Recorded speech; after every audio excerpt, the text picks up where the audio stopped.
नमस्कार दोस्तों, मैं हूं प्रीति मिश्रा और स्वागत है आपका अपने चैनल ओनली न्यूज इंडिया में। यूनिवर्सिटी ग्रांट कमीशन यानी यूजीसी भारत की शिक्षा व्यवस्था की महत्वपूर्ण कड़ी है। हायर एजुकेशन के करोड़ों छात्रों को भविष्य यूजीसी के नियम कानूनों पर टिका होता है, लेकिन कई दिनों से यूजीसी के नए कानून पर देश भर में विरोध हो रहा है। यह पहली बार नहीं है जब यूजीसी विवाद में फंसा है। इससे पहले कई बार यूजीसी को विरोध का सामना करना पड़ा है। कई बार अपने नियम पलटने पड़े तो कई बार सुप्रीम कोर्ट ने यूजीसी नियम को जायज ठहराया है। यूजीसी के खिलाफ पहली बार विरोध नहीं हो रहा है। बीते 15 साल में से कई बार प्रदर्शन हुए हैं। दरअसल यूजीसी की स्थापना 28 दिसंबर 1953 को तत्कालीन शिक्षा मंत्री अबुल कलाम आजाद ने की थी। हालांकि नवंबर 1956 में संसद के यूजीसी एक्ट 1956 के माध्यम से इसे वैधानिक दर्जा मिला और यह भारत सरकार का अस्थायी संगठन बना। कॉलेज और यूनिवर्सिटी की जांच करने, मान्यता देने, छात्रों के हितों की रक्षा करने और उच्च शिक्षा के लिए फ्रेमवर्क आदि की जिम्मेदारी यूजीसी की होती है। लेकिन कई बार यूजीसी ने ऐसे फैसले लिए हैं जिनका काफी विरोध हुआ है, यहाँ तक कि कई केस सुप्रीम कोर्ट तक भी पहुंचे हैं। चलिए, इससे पहले हम आपको पूरी खबर बताएं, आपसे अनुरोध है कि हम देश हित में काम कर रहे इस वीडियो को लाइक और अधिक से अधिक शेयर करें। कमेंट बॉक्स में अपनी राय प्रतिक्रिया जरूर दें। हमारे यूट्यूब चैनल को सब्सक्राइब करें और नए वीडियोस की नोटिफिकेशन पाने के बेल आइकन पर जरूर क्लिक करें। तो चलिए, आपको ज्यादा वक्त न लेते हुए आपको बताते हैं कि कब कब यूजीसी विवाद हुए हैं। सबसे पहले 2009-2010 डीम्ड यूनिवर्सिटी की मान्यता रद्द। जी हाँ, यूजीसी ने टंडन कमेटी की रिपोर्ट पर 44 डीम्ड यूनिवर्सिटी की मान्यता रद्द करने का फैसला लिया था, क्योंकि ये 44 यूनिवर्सिटी यूजीसी के मानक पर पूरा नहीं कर रही थी। इस फैसले के बाद स्टूडेंट्स और यूनिवर्सिटी ने यूजीसी का विरोध किया। हजारों छात्र सड़कों पर उतर आए और मामला सुप्रीम कोर्ट में पहुंचा। 2010 में सुप्रीम कोर्ट ने कई डीम्ड यूनिवर्सिटी की मान्यता रद्द होने से बचाई थी और यूजीसी को सख्त नियम बनाने का निर्देश दिया गया था। हालांकि उस वक्त कुछ डीम्ड यूनिवर्सिटी की मान्यता रद्द भी हुई थी। उसके बाद 2013 और 2014 दिल्ली यूनिवर्सिटी में FYUP यह पहली बार था जब यूजीसी द्वारा दिल्ली यूनिवर्सिटी में 4 वर्षीय अंडर ग्रेजुएट प्रोग्राम शुरू किया जा रहा था। यूजीसी ने सख्त लहजे में ड्यू से 4 ईयर अंडर ग्रेजुएट प्रोग्राम शुरू करने को कहा था, लेकिन स्टूडेंट्स के साथ टीचर्स भी इसके लिए तैयार नहीं थे। इसे जल्दबाजी और खराब सिलेबस बताते हुए काफी विरोध किया गया। बड़े पैमाने पर प्रोटेस्ट हुए और छात्रों ने हड़ताल भी की। बाद में यूजीसी को अपने फैसले को वापस लेना पड़ा और 2014 में FYUP रद्द कर दिया गया। यूजीसी को सावधानी से नीतियां बनाने की सलाह मिली। उसके बाद साल 2015 में चॉइस बेस्ड क्रेडिट सिस्टम, जी हाँ CBCS 2015 की शुरुआत में यूजीसी ने हायर एजुकेशन के पुराने मार्किंग सिस्टम को हटाकर क्रेडिट बेस्ड मार्किंग सिस्टम लागू किया।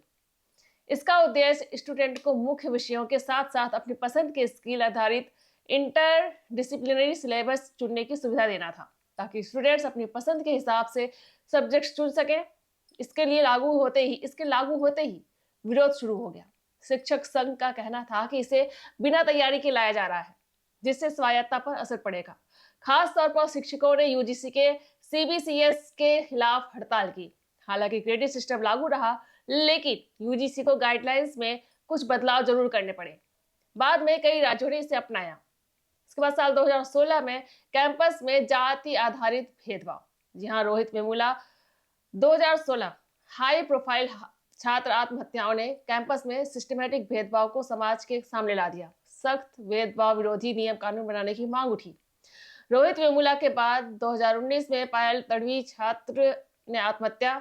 एक बार फिर स्टूडेंट्स और पेरेंट्स को परेशान कर दिया। दोनों स्टूडेंट्स के परिजनों ने सुप्रीम कोर्ट का दरवाजा खटखटाया और एक जनहित याचिका यानी PIL दायर की गई। यूजीसी पर जाति आधारित भेदभाव से निपटने के लिए एक सख्त नियम बनाने पर जोर डाला गया।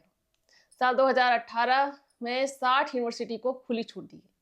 साल 2018 में यूजीसी ने 60 यूनिवर्सिटी को ग्रेडेड ऑटोनॉमी यानी ज्यादा आजादी दे दी। यूनिवर्सिटी को कोर्स डिजाइन करने और फीस आदि तय करने की छूट दी गई। इसे लेकर यूजीसी पर प्राइवेटाइजेशन को बढ़ावा देने के आरोप लगे और मामला संसद तक गया।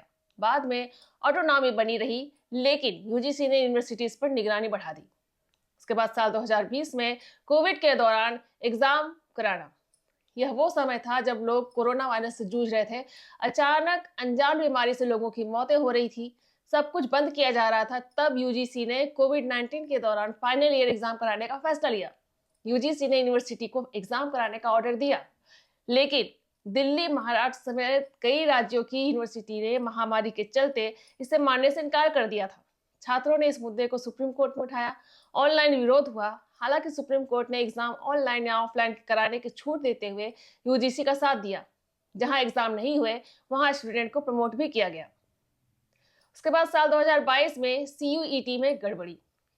यूजीसी ने central university common entrance test यानी सीयूईटी शुरू किया, लेकिन टेक्निकल गड़बड़ी, पेपर लीक और परीक्षा में देरी जैसे आरोपों के चलते यूजीसी को विरोध झेलना पड़ा। साल 2023 में आरक्षण पोस्ट की डी रिजर्वेशन। यूजीसी की ड्राफ्ट गाइडलाइंस में कहा गया था कि अगर एससी, एसटी, ओबीसी कैंडिडेट्स ना मिले तो उन पोस्ट पर जनरल कैटेगरी की भर्ती हो। इस पर दलित आदिवासी संगठनों ने कड़ा विरोध जताया और यूजीसी को रिजर्वेशन बरकरार रखते हुए ड्राफ्ट वापस लेना पड़ा। साल 2024 में UGC net paper leak. UGC net paper leak ने लाखों उम्मीदवारों को प्रभावित किया।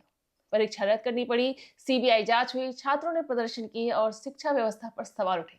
बाद में नई डेट्स पर यूजीसी नेट एग्जाम कराने पड़े, जिसकी मॉनिटरिंग सीधे सुप्रीम कोर्ट कर रहा था।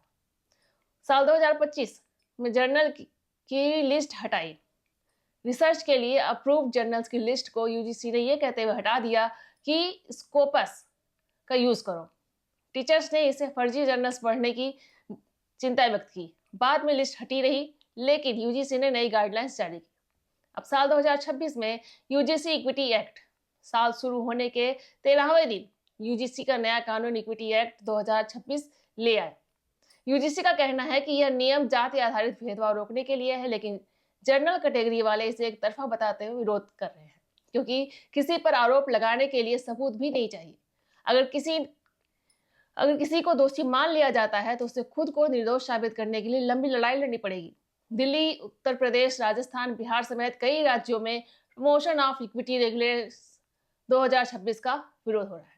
वीडियो पसंद आए तो लाइक करें, सच सब तक पहुंचाने के लिए शेयर कीजिए और ऐसे बेबाक वीडियो के लिए चैनल को सब्सक्राइब करना मत भूलिए। फिर मिलते हैं एक नई खबर के साथ। बहुत बहुत धन्यवाद। जय हिंद, जय भारत।